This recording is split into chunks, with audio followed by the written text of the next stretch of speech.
ကေတင်ပေးနိုင်တဲ့အရာမျိုးသင်ထန်တို့ရေငလျင်မရောက်အောင်သင်ကိုယ်တိုင်အဲ့ဒီအရှင်ကိုတောင်းတပြီးမှယုံယုံကြည်ကြည်နဲ့ပေါ်ကြည့်ပါ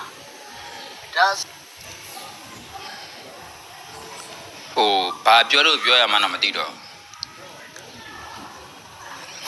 သူ့ကိုယုံကြည်လို့ရှိရင်တော့ကဲမဲတဲ့မယုံကြည်လို့ရှိရင်တော့မကယ်ဘူးဆိုတော့တဘောပေါ့ဒါတို့လို့ချင်းဖះကလည်းအဂရိလိုက်တယ်လို့ဖြစ်နေတယ်အဲ့ဒီအဂတိလိုက်ခြင်းဟာဖះမပြောရင်လူတော်မကောင်းဘူးနော်ဟိုအစ္စလမ်ဘာသာဝင်တက္ကမကြီးစံအိတ်တိမ်မောင်း2000ကျော်မှုလူတာဘာမှမပြောဘူးဘာသာလည်းမဆွေတော့ဘူးဟိုမော်လဗီတခိုင်းတယောက်ဆိုချင်းလိုက်လူတယ်ဘာမှမဆွေဘူးဒီပေါ်တက်တယ်မယ်အဲ့ဆွေတာဘုံမကတလေးခရရနဲ့မဆွေဘူးသူကသူယုံကြည်မှုတိုင်းသူတို့ဖျားဆုံးမှတိုင်းလိုက်နာတယ်အစ္စလမ်လည်းအဲ့တိုင်းပဲ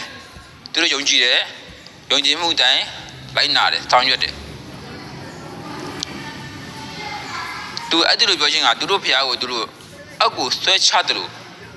ဖြစ်မနေဘူးလားနော်ဟိုခရစ်ယာန်ဘာသာဝင်ကိုယ်ွယ်တဲ့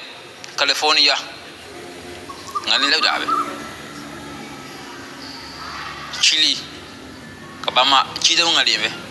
ကဲလေမကဲဘူးရအစွမ်းရောက်တဲ့ဆိုတာဘယ်ဟာမှမကောင်းဘူးနော်အစွမ်းရောက်တဲ့ဆိုတာဘယ်ဟာမှမကောင်းဘူးသူတို့ယုံကြည်မှုစော်ကားနေရမဟုတ်ဘူး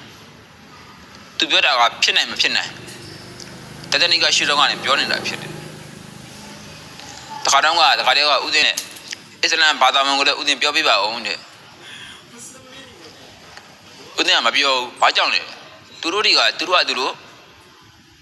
ရှုံကြည့်တဲ့အတိုင်းလိုက်နာနေဆောင်ရွက်နေတာကိုးကွယ်နေတာဖြစ်တယ်ဒါကိုဥဒင်းပြောရမလို့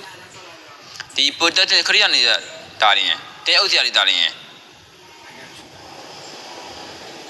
မဟုတ်တာတွေနဲ့လိုက်ဆွဲတာဒါကြောင့်ပြောရချင်းဖြစ်တယ်ဥဒ္ဒဝမန်ကတည်းကဥဒ္ဒမပြောဘူးဘာကြောင့်လဲသူတည်းသူရတယ်သူဂျုံကြီးတို့ကိုးကွယ်ရပြောရမလို့နော်